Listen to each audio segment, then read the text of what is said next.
Good morning. Today is 25th of April 2018 and we are going to discuss the articles of The Hindu. सबसे पहले नजर डाल लेते हैं कौन कौन से आर्टिकल्स आज हम डिस्कस करने जा रहे हैं। पहला आर्टिकल यहाँ पे चीफ जस्टिस ऑफ इंडिया को इंपीच करने के लिए 7 अपोजिशन पार्टीज के द्वारा नोटिस दिया गया था राज्यसभा के चेयरपर्सन को। राज्यसभा के चेयरपर्सन ने उस नोटिस को रिजेक्ट कर दिया है। डिस्कस करेंगे इस आर्टिकल को। नीचे ये आर्टिकल भी इसी इश्यू से संबंधित है। उसके बाद नीचे ये article fugitive economic offenders ordinance से संबंधित है। इस आर्टिकल को भी हम डिस्कस करेंगे। उसके बाद बीच में ये बड़ा आर्टिकल इंडिया चाइना रिलेशंस के बारे में है। आपको पता है 27 और 28 अप्रैल को भारत के प्रधानमंत्री नरेंद्र मोदी चाइना की यात्रा पर जा रहे हैं। कुछ एक्सपर्ट्स का कहना है ये विजिट एक इंपॉर्टेंट रोल निभाएगी इंडिया और चाइना के रिलेशंस इंप्रूव करने में, और कुछ एक्सपर्ट्स क्रिटिसाइज भी कर रहे हैं इस विजिट को। राइटर ये कहते हैं इस विजिट को एनालाइज करने से पहले हमें पूरे बैकग्राउंड को समझना होगा, तो डिटेल से इस इशू को हम डिस्कस करेंगे। उसके बाद दूसरे पेज पे ये आर्टिकल आज इंटरव्यू प्रकाशित हुआ है बीजेपी की प्रेसिडेंट अमित शाह के साथ। इंपॉर्टेंट आर्टिकल नहीं है, नहीं डिस्कस करेंगे। उसके बाद नीचे ये आर्टिकल उर्दू लैंग्वेज से संबंधित है। एक दो इंपॉर्टेंट पॉइंट हैं, उन पॉइंट्स को एक्सट्रैक्ट करके हम डिस्कस करेंगे। चलिए डिस्कशन स्टार्ट करते हैं। सबसे पहले हम चीफ जस्टिस ऑफ इंडिया के खिलाफ इंपीचमेंट नोटिस की बात करेंगे। जीएस पेपर 2 के इस टॉपिक में ये आर्टिकल कवर होगा। क्या कंटेस्ट है? 7 अपोजिशन पार्टीज ने मिलकर चीफ जस्टिस ऑफ इंडिया के खिलाफ इंपीचमेंट नोटिस दिया था राज्यसभा के चेयरपर्सन को। राज्यसभा के चेयरपर्सन ने उस नोटिस को रिजेक्ट कर दिया है, तो एक नई कंट्रोवर्सी क्रिएट हो गई है। अपोजिशन पार्टीज का अब यह कहना है कि राज्यसभा के चेयरपर्सन के पास इतनी पावर्स नहीं है कि वो इस इंपीचमेंट नोटिस को रिजेक्ट कर सकें।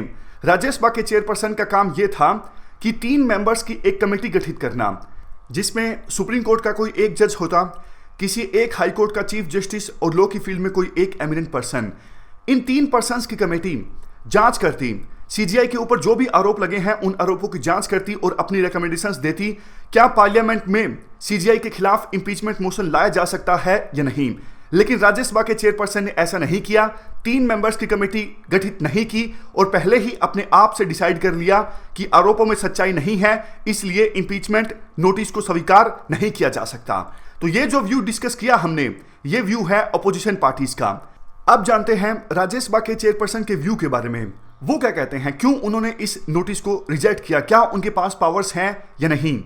मेनली राज्यसभा के चेयरपर्सन 2 जजमेंट्स का हवाला देते हैं। पहली judgement M Krishna Swamy versus union of India 1992। इस जजमेंट में डायरेक्शंस दी गई हैं स्पीकर को।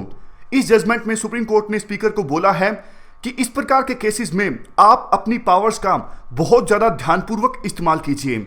जो भी रिकॉर्ड्स आपके सामने रखे जाएं उन रिकॉर्ड्स को आप बहुत ज्यादा गहराई से देखें, क्योंकि जो भी आपका डिसीजन होगा उस डिसीजन का बहुत ज्यादा फर्क पड़ेगा इंडिया के एडमिनिस्ट्रेशन में, और फ्यूचर के डिसीजंस को भी वो प्रभावित पड़ेगा। जुडिशरी की इंडिपेंडेंस भी आपके डिसीजन पर निर्भर करेगी इस प्रकार के केसेस में। तो इसीलिए मैंने सारे रिकॉर्ड्स देख के अच्छे से डिसीजन लिया है। रिकॉर्ड्स के अनुसार सीजीआई के खिलाफ जो आरोप लगे हैं वो निराधार है और कोई भी सच्चाई नहीं है। एक प्रकार से जुडिशरी की इंडिपेंडेंस को प्रभावित करने की कोशिश की जा रही है। इसके अलावा एक और दूसरी जजमेंट का हवाला दिया गया स्पीकर के अलावा, मेहर सिंह सैनी 2010। इस जजमेंट में आर्टिकल 124(4) को इलाबरेट किया गया है, डिफाइन किया गया है। इस जजमेंट के अनुसार सुप्रीम कोर्ट के किसी जज या फिर हाई कोर्ट के किसी जज के खिलाफ इंपीचमेंट मोशन तब लाया जा सकता है पार्लियामेंट में जब उस जज के अगेंस्ट मिसबिहेवियर के चार्जेस प्रूव हो चुके हों, साबित हो चुके हों। यहां पे देखिए स्क्रीन में प्रूव्ड मिसबिहेवियर और इनकैपेसिटी। तो राज्यसभा के चेयरपर्सन का यह कहना है कि इस केस में चार्जेस प्रूव नहीं हुए थे सीजीआई यानी चीफ जस्टिस ऑफ इंडिया के अगेंस्ट, इसलिए नोटिस को रिजेक्ट कर दिया गया है। अब तीसरे व्यू की बारी आती है। आर्टिकल का क्या कहना है? देखो, अपोजिशन पार्टीज का यह तर्क गलत है कि राज्यसभा के चेयरपर्सन का काम सिर्फ इतना है ये देखना क्या 50 से ज्यादा एमपीज ने इस नोटिस को साइन किया है या नहीं किया है। इस नोटिस को साइन किया था 64 एमपीज ने। तो राज्यसभा के चेयरपर्सन को 3 मेंबर्स की कमेटी गठित करनी चाहिए थी, बस इतना काम था राज्यसभा के चेयरपर्सन का। यह आर्गुमेंट गलत है। एक्चुअल में सेक्शन 3 जो है जजेस इंक्वायरी एक्ट का, वो काफी ज्यादा एम्बिगुअस है। उसको दोनों ढंग से इंटरप्रेट किया जा सकता है। एग्जैक्ट वर्डिंग आप देख लीजिए इस एक्ट की। जजेस इंक्वायरी एक्ट 1968 में यह लिखा गया है, प्रिजाइडिंग ऑफिसर मे एडमिट और refuse to admit the motion after holding consultations. Presiding officer Rajya Sabha के केस में चेयरपर्सन और लोकसभा के केस में स्पीकर। अगर देखो प्रिजाइडिंग ऑफिसर के पास इस प्रकार का कोई नोटिस आता है सुप्रीम कोर्ट या हाई कोर्ट के किसी जज के इंपीचमेंट के लिए, तो वो इस प्रकार के नोटिस को एक्सेप्ट कर सकते हैं, रिजेक्ट कर सकते हैं एक्सपर्ट से कंसल्टेशंस के बाद। तो इसको देखो दोनों ढंग से इंटरप्रेट किया जा सकता है। अब अपोजिशन पार्टीज का यह कहना है कि राज्यसभा के चेयरपर्सन के इस डिसीजन के अगेंस्ट हम जाएंगे सुप्रीम कोर्ट में। तो आर्टिकल यह कहता है कि देखो सुप्रीम कोर्ट में फिर से जाना यह सॉल्यूशन नहीं है, यह कंट्रोवर्सी को और ज्यादा आगे बढ़ाएगा। मेन चार्जेस जो चीफ जस्टिस ऑफ इंडिया के अगेंस्ट हैं वो ये हैं कि उन्होंने अपनी मनपसंद बेंचेस को केसेस दिए ताकि केसेस की आउटकम को प्रभावित किया जा सके। और ये बात भी सच है कि अपोजिशन पार्टीज के पास कोई ठोस एविडेंस या ठोस सबूत नहीं है इस आरोप को साबित करने के लिए। लेकिन अब ये पूरा इश्यू पॉलिटिसाइज हो चुका है, यानी जुडिशरी में भी पॉलिटिक्स एंटर कर चुकी है, जो कि हमारे देश की डेमोक्रेसी के लिए बहुत ज्यादा दुर्भाग्यपूर्ण है। तो ये पूरा आर्टिकल था सीजीआई की इंपीचमेंट नोटिस के बारे में। चलते हैं अगले आर्टिकल की तरफ। अगला article fugitive economic offenders ordinance के बारे में है। जीएस पेपर 2 के इस टॉपिक में ये आर्टिकल कवर होगा। पिछले कुछ समय में आपने देखा होगा कई सारे पर्सन्स जैसे विजय माल्या, ललित मोदी, नीरव मोदी, मेहुल चोकसी, इन सब पर्सन्स ने किसी न किसी तरह का फाइनेंशियल फ्रॉड किया इंडिया में और प्रोसिक्यूशन से बचने के लिए विदेश में भाग गए। तो इस प्रकार के पर्सन से निपटने के लिए सरकार ये ऑर्डिनेंस लेके आई है। प्रेसिडेंट ने अब इस ऑर्डिनेंस को साइन कर दिया है। वो पर्सन्स जो इंडिया में किसी प्रकार का फाइनेंशियल फ्रॉड करते हैं, इकोनॉमिक ऑफेंस करते हैं, या फिर जानबूझ के जो उन्होंने लोन लिया है बैंकों से या फिर दूसरे फाइनेंशियल इंस्टीट्यूशंस ने जानबूझ के डिफॉल्ट कर जाते हैं, अपने आप को दिवालिया डिक्लेयर कर देते हैं और बैंकों और दूसरे फाइनेंशियल इंस्टीट्यूशन से लिया गया लोन वापस नहीं लौटाते हैं। और जब सरकारी एजेंसीज कार्रवाई करना स्टार्ट करती हैं तो विदेशों में भाग जाते हैं। तो इस तरह के जो पर्सन्स हैं उनकी एसेट्स को, उनकी प्रॉपर्टी को सरकार अब जब्त कर सकेगी, कॉन्फिस्केट कर सकेगी बिना कन्विक्शन के। क्योंकि देखो इस तरह के जो पर्सन्स हैं विजय माल्या, नीरव मोदी, ये जब तक इंडिया में नहीं आएंगे तो कैसे इनका कन्विक्शन होगा। और पहले रूल ये था जब तक इनका कन्विक्शन नहीं होगा तो प्रोसेस थोड़ी डिफिकल्ट है इनकी प्रॉपर्टीज की कॉन्फिस्केशन की। लेकिन अब इस ऑर्डिनेंस के आने के बाद कन्विक्शन नहीं भी होता है तब भी इस प्रकार के पर्सन्स की प्रॉपर्टी को जब्त किया जा सकेगा और पैसा लौटाया जा सकेगा बैंक्स को या फिर फाइनेंशियल इंस्टीट्यूशंस को जिनसे भी इन पर्सन्स ने लोन लिया है। तो आर्टिकल के द्वारा कहा जाता है अच्छी बात है। पिछले साल के बजट में सरकार ने यह डिक्लेयर किया था कि हम इस प्रकार का कानून बनाएंगे। काफी समय लग गया, फाइनली इस साल के बजट सेशन में सरकार के द्वारा इस तरह का बिल प्रेजेंट किया गया था, ड्राफ्ट प्रेजेंट किया गया था, लेकिन पूरा जो सेशन था बजट का वो वास आउट हो गया और बिल पास नहीं हो सका। अब प्रेसिडेंट ने इसीलिए ऑर्डिनेंस साइन कर दिया है। एक बात ये याद रखिएगा, 100 करोड़ से ज्यादा के जो क्राइम है, 100 करोड़ से ज्यादा के जो फ्रॉड हैं वो इस ऑर्डिनेंस के दायरे में आते हैं। इसके अलावा सरकार ने और भी काफी सारे स्टेप्स लिए हैं फ्यूचर में इस प्रकार के केसेस को होने से रोकने के लिए। फॉर एग्जाम्पल बैंक्स को यह बोला गया है कि जो भी पर्सन आपसे 50 करोड़ से ज्यादा का लोन मांग रहा है तो आप उस पर्सन से पासपोर्ट की डिटेल्स मांगिए।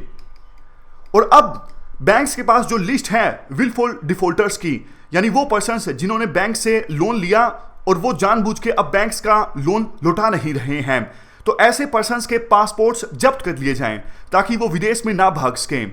लेकिन आर्टिकल के द्वारा दो बातें मेन बोली जाती हैं। देखो इस प्रकार के जो केसेस हैं, इन केसेस से निपटने के लिए दूसरे देशों से भी कोऑपरेशन की आवश्यकता होती है।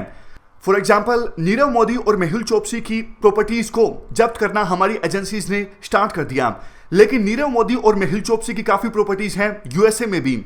यूएसए की कोर्ट ने इस रिक्वेस्ट को रिजेक्ट कर दिया कि यूएसए में नीरव मोदी और मेहुल चोकसी की जो प्रॉपर्टीज हैं उनको जब्त किया जाए। देखो यूनाइटेड नेशंस की तरफ से एक मॉडल लॉ प्रपोज किया गया था। इंसॉल्वेंसी के इस प्रकार के जो केसेस हैं वो विभिन्न देशों में फैले हुए हैं। जैसे अब देखो नीरव मोदी की प्रॉपर्टीज ना सिर्फ इंडिया में है, यूएसए में है, हांगकांग में है, कई सारे दूसरे देशों में है। तो ये इंटर कंट्री इंसॉल्वेंसी केस है। इस प्रकार के केसेस से निपटने के लिए यूनाइटेड नेशंस की तरफ से एक मॉडल कानून प्रपोज किया गया था, लेकिन उस कानून को इंडिया ने अभी नहीं बनाया है। तो दूसरे देशों से जब हम कोऑपरेशन मांगते हैं, दूसरे देश हमसे यही पूछते हैं कि यूनाइटेड नेशंस के द्वारा प्रपोज्ड इंसॉल्वेंसी से केसेस से संबंधित आपने मॉडल कानून बनाया है या नहीं बनाया है, तो उस समय जो हमारा केस है वो काफी कमजोर पड़ जाता है। इसलिए सरकार इस चीज पे भी ध्यान दे।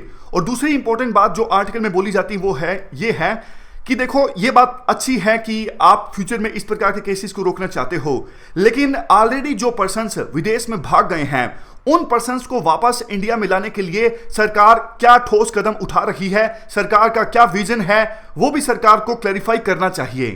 तो ये पूरा आर्टिकल था फ्यूजिटिव इकोनॉमिक ऑफेंडर्स ऑर्डिनेंस से संबंधित। चलते हैं अगले आर्टिकल की तरफ। अगला आर्टिकल इंडिया चाइना रिलेशंस के बारे में है। जीएस पेपर 2 के इस टॉपिक में ये आर्टिकल कवर होगा। क्या कंटेस्ट है? 27 और 28 अप्रैल को भारत के प्रधानमंत्री मोदी चाइना की यात्रा पर जाएंगे। तो इंडिया और चाइना के रिलेशंस के संदर्भ में इस विजिट को बहुत ही ज्यादा इंपॉर्टेंट माना जा रहा है। आपको पता है पिछले साल इंडिया चाइना रिलेशंस में काफी तल्खी आ गई थी डोकलाम विवाद के मुद्दे की वजह से, लेकिन ये विजिट इंडिया और चाइना के रिलेशंस में फिर से गर्माहट ला सकती है, रिलेशंस को इंप्रूव कर सकती है। कुछ एक्सपर्ट्स क्रिटिसाइज भी कर रहे हैं सरकार के इस मूव को। उनका यह मानना है कि चाइना के अगेंस्ट इंडिया अपना स्टैंड सॉफ्ट कर रहा है, जबकि चाइना के सामने इंडिया को असर्ट करना चाहिए। आर्टिकल यह कहता है इस विजिट के पीछे जो जियोपॉलिटिक्स चल रही है उस जियोपॉलिटिक्स को हमें समझने की आवश्यकता है। अभी देखो, यूएसए और रशिया के रिलेशंस काफी ज्यादा खराब हैं। इतने ज्यादा खराब रिलेशंस तो कोल्ड वॉर के समय भी नहीं थे यूएसए और रशिया के बीच। उस समय रशिया तो नहीं था लेकिन यूएसएसआर था। अभी फिलहाल 3 एक्टिव कॉन्फ्लिक्ट जोन्स हैं जहां पे प्रॉक्सी वार चल रहा है यूएसए और रशिया के बीच। पहला एक्टिव कॉन्फ्लिक्ट जोन है सीरिया। सीरिया में आपको पता है असद रजीम को सपोर्ट करता है रशिया, लेकिन असद रजीम का विरोध करता है यूएसए। असद रजीम के विरुद्ध जो ऑर्गेनाइजेशंस हैं उनको यूएसए सपोर्ट देता है, उनको यूएसए हथियार मुहैया करवाता है, पैसे देता है। तो एक प्रकार से प्रॉक्सी वार चल रहा है वहां पे सीरिया में यूएसए और रशिया के बीच। दूसरा एक्टिव कॉन्फ्लिक्ट जोन है अफगानिस्तान। कुछ ऐसी खबरें पिछले दिनों निकल के आई कि तालिबान को सपोर्ट कर रहा है रशिया, तालिबान को हथियार मुहैया करवाए जा रहे हैं रशिया के द्वारा, जबकि यूएसए पिछले काफी समय से कोशिश कर रहा है कि तालिबान को पूरी तरह से खत्म कर दिया जाए। तो अफगानिस्तान में भी प्रॉक्सी वार यानी इनडायरेक्ट वार देखने को मिल रहा है यूएसए और रशिया के बीच। तीसरा एक्टिव कॉन्फ्लिक्ट जोन है यूक्रेन।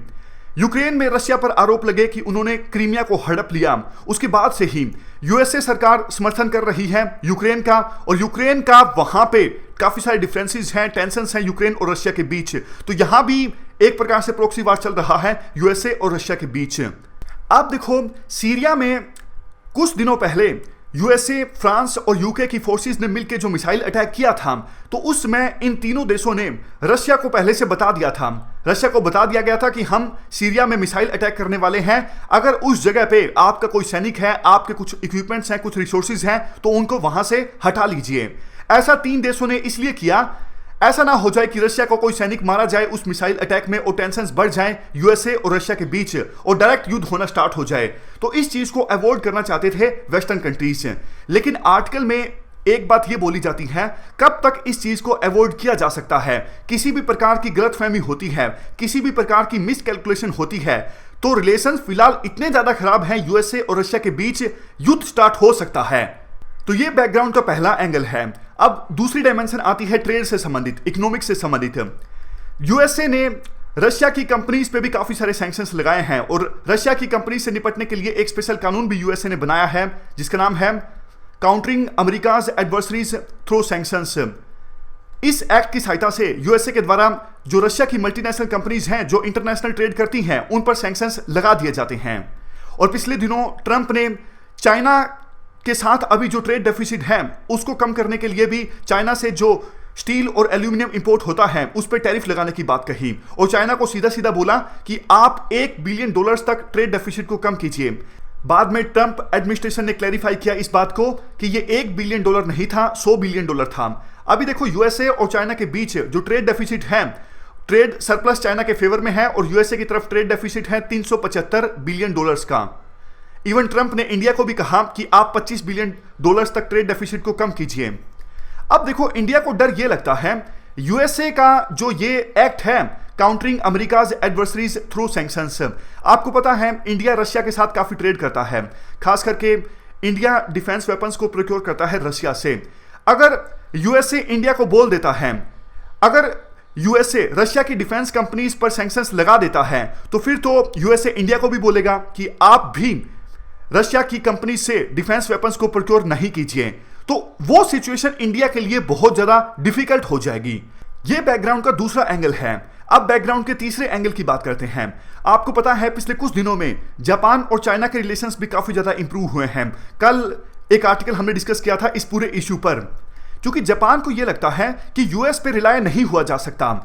यूएसए ने घोषणा कर दी थी, जैसे ही ट्रंप राष्ट्रपति बने उन्होंने डिक्लेयर कर दिया कि यूएसए विड्रू करेगा ट्रांस पैसिफिक पार्टनरशिप से। तो देखो, अगर यूएसए ने ट्रांस पैसिफिक पार्टनरशिप से विड्रू किया तो इसका सबसे ज्यादा बेनिफिट किसको हुआ? चाइना को हुआ। और इवन डिफेंस रिलेटेड मैटर्स पर भी ट्रंप आनाकानी करने लगे। अभी देखो, जापान को सिक्योरिटी प्रोवाइड करता है यूएसए, लेकिन जापान को लगने लगा कि वास्तव में अगर चाइना के साथ टेंशंस क्रिएट हो जाती हैं तो यूएसए हमारा बचाव करेगा भी या नहीं। तो इसीलिए जापान को यह लगने लगा कोई फायदा है नहीं चाइना के साथ रिलेशंस बिगाड़ के, क्योंकि यूएसए का कोई अता पता नहीं यूएसए बचाने आएगा या नहीं बचाने आएगा। तो बेहतर यही है चाइना के साथ रिलेशंस भी ठीक ठाक रखे जाएं, चाइना के साथ रिलेशंस ना बिगाड़े जाएं। अब देखो, आप इन तीन एंगल्स को जोड़ के देखिए, ये पूरा बैकग्राउंड है। इस बैकग्राउंड में इंडिया ने डिसाइड किया है कि चाइना के साथ रिलेशंस इंप्रूव किए जाएं। ऑलरेडी देखो, यूएसए की वजह से हमारे रिलेशंस रशिया के साथ उतने अच्छे नहीं हैं पहले जितने अच्छे हुआ करते थे, और यूएसए आपको पता है रिलायबल पार्टनर नहीं है। तो इस पूरे बैकग्राउंड में क्या इंडिया खराब रिलेशंस चाइना के साथ अफोर्ड कर सकता है? नहीं कर सकता है। तो इस पूरे बैकग्राउंड को समझते हुए हम ये कह सकते हैं कि इंडिया का जो ये स्टेप है चाइना के साथ रिलेशंस इंप्रूव करने का, वो बिल्कुल ठीक स्टेप है।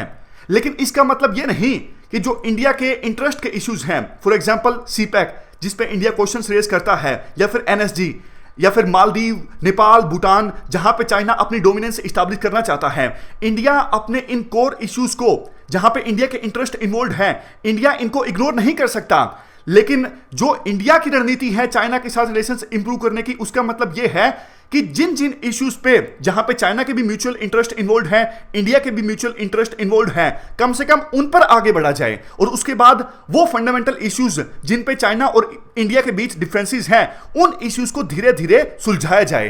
कहने का एसेंस साफ है, जहां जिन मुद्दों पे रिलेशंस इंप्रूव हो सकते हैं उन मुद्दों पे आप रिलेशंस इंप्रूव कीजिए, जहां पे बहुत ज्यादा टेंशंस हैं उन इश्यूज को आप धीरे धीरे करके सुलझाइए।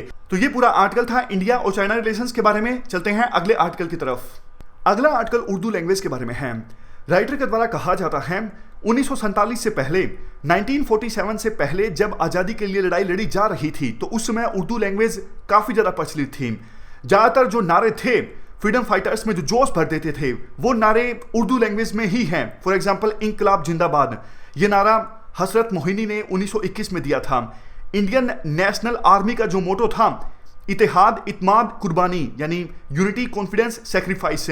इसके अलावा और भी काफ़ी सारे, जैसे मोहम्मद इकबाल ने कहा था सारे जहां से अच्छा हिंदुस्तान हमारा, मजहब नहीं सिखाता आपस में बैर रखना, हिंदी है हम वतन है हिंदुस्तान हमारा।